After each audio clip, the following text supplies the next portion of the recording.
여러분, 만약 개발자 딱 한 명이 회사 전체를 만들 수 있다면 어떨 것 같으세요?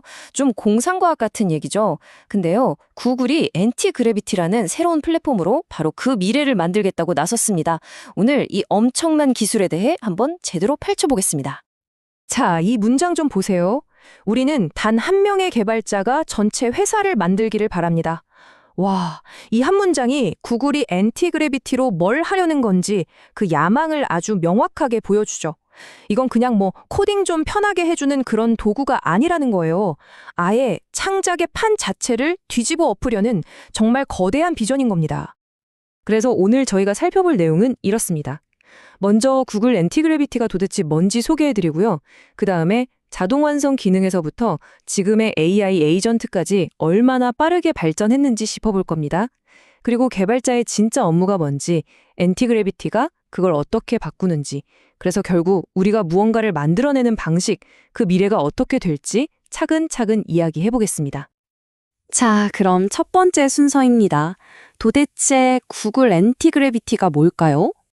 이걸 그냥 또 하나의 코드 편집기라고 생각하시면 절대 안 됩니다. 뭐랄까, 우리가 익숙하게 쓰던 개발 환경, 그러니까 IDE에다가요, 여러 면의 AI 비서를 지휘하는 오케스트라 지휘자 같은 기능, 그리고 심지어 브라우저까지 AI의 작업 공간으로 만들어버린 완전히 새로운 개념의 플랫폼인 거죠.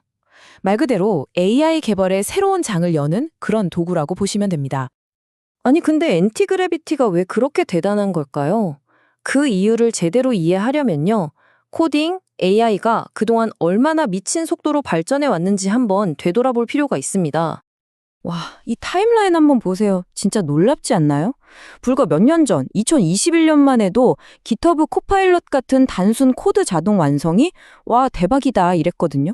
근데 지금은 어때요? 그냥 IDE 안에서 채팅하는 걸 넘어서 이제는 AI 에이전트가 코드, 브라우저, 문서까지 막 넘나들면서 알아서 일하는 시대가 온 거예요. 이 발전 속도 정말 어마어마합니다. 엔티그래비티가 이런 흐름 속에서 나온 건데요. 그 핵심 아이디어는 아주 간단하면서도 굉장히 심오한 질문, 바로 여기서부터 시작됩니다. 여러분, 개발자는 진짜 하루 종일 뭘 할까요? 기존의 AI 도구들은 이 질문의 핵심을 좀 놓치고 있었어요. 그냥 개발자는 하루 종일 코딩만 하겠지라고 생각했던 거죠.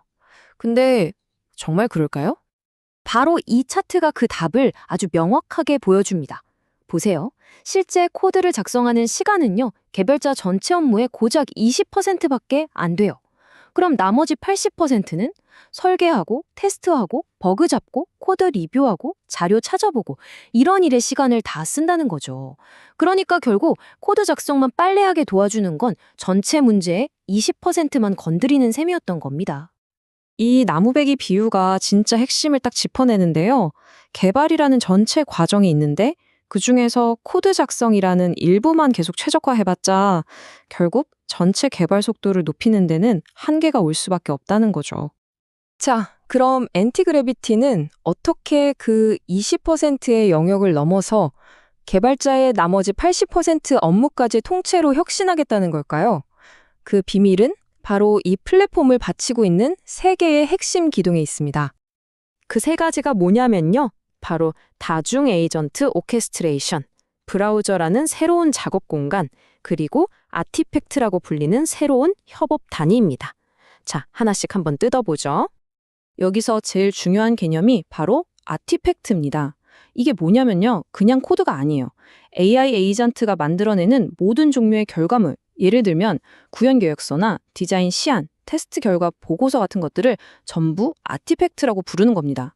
이게 왜 중요하냐면 개발자가 이제 수백 줄짜리 코드를 일일이 들여다보는 대신에 이렇게 높은 수준의 결과물을 보고 이 방향은 좋네, 저건 좀 수정해줘 하고 지시만 내리면 되게 만들어주거든요. 자, 그럼 이 작업 흐름을 한번 따라가 볼까요? 먼저 개발자가 이런 기능 만들어줘 하고 좀 높은 수준의 지시를 내립니다. 그러면 AI 에이전트가 그걸 바탕으로 구체적인 실행 계획, 즉 아티팩트를 만들어서 보여줘요. 개발자는 그 자잘한 코드를 보는 게 아니라 이 계획서를 검토하고 피드백을 주죠. 그럼 에이전트가 알아서 그 계획대로 코딩하고 테스트하고 문서를 뒤져서 일을 실행합니다. 그리고 마지막으로 다 됐습니다! 하고 검증된 결과물을 또 다른 아티팩트로 보고하는 거죠. 그러니까 개발자는 이제 코딩 노가다에서 벗어나서 진짜 지휘자 같은 역할을 하게 되는 겁니다. 근데 여기서 진짜 놀라운 게 뭔지 아세요? 이 플랫폼이 학습을 한다는 겁니다. 지식 패널이라는 기능이 있어서요. 제가 주는 피드백이나 제가 선호하는 스타일을 전부 기억했다가 다음 작업에 그대로 반영을 해줘요. 한마디로 쓰면 쓸수록 저를 닮아가는 나만의 똑똑한 개발 파트너가 생기는 거나 마찬가지죠.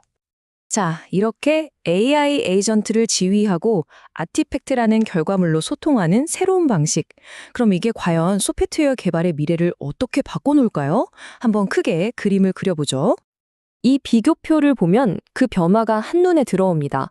예전에는 개발자 한 명이 ID라는 하나의 화면에서 직접 하나의 작업을 했다면 이제는요, 개발자 한 명이 여러 화면을 넘나들면서 수많은 AI 에이전트를 지휘하는 오케스트라의 지휘자가 되는 겁니다. 내가 직접 일을 하는 사람에서 일이 잘 되도록 지휘하는 사람으로 역할이 완전히 바뀌는 거죠. 바로 이 말이 새로운 개발 방식을 정말 잘 보여주는데요. 사람들은 커피 한 잔 하고 돌아와서 그동안 에이전트가 해놓은 일을 확인한다. 이게 뭘 의미할까요? 제가 잠시 자리를 비워도 AI 에이전트들은 쉬지 않고 계속 일을 하고 있다는 거예요. 저는 그냥 돌아와서 완성된 결과물 보고 다음 지시만 내리면 되는 거죠. 이건 뭐 24시간 돌아가는 팀이 하나 생긴 거나 다름없습니다. 자, 그럼 여기서 아마 모든 개발자분들이 가장 궁금해하실 질문이 나올 겁니다. 그럼 우리가 맨날 쓰는 이 ID, 이거 사라지는 걸까요? 결론부터 말하면 아니요, 사라지진 않을 겁니다. 하지만 역할이 바뀌겠죠. ID는 이제 개발자가 활용하는 여러 도구 중 하나가 될 거고요. 개발자의 주된 관심사는 코드 한 줄 한 줄을 직접 쓰는 것에서 AI 에이전트가 만들어낸 결과물, 즉 아티팩트를 검토하고 큰 방향을 결정하는 쪽으로 옮겨가게 될 겁니다. 오늘 이야기 이 마지막 질문으로 마무리하려고 합니다. 당신의 상상력이 유일한 제약이 된다면 무엇을 만들겠습니까? 이 질문이 바로 이 제품의 이름, 엔티그래비티, 즉 반중력이라는 이름과 딱 맞아떨어지는 것 같아요. 중력의 제약을 벗어나듯 기술적 제약에서 벗어난 세상, 개발자 한 명이 회사를 만들 수 있는 세상, 그런 세상에서 우리는 과연 어떤 놀라운 것들을 만들어내게 될까요? 이 기술이 우리 모두에게 던지는 궁극적인 질문이 아닐까 싶습니다.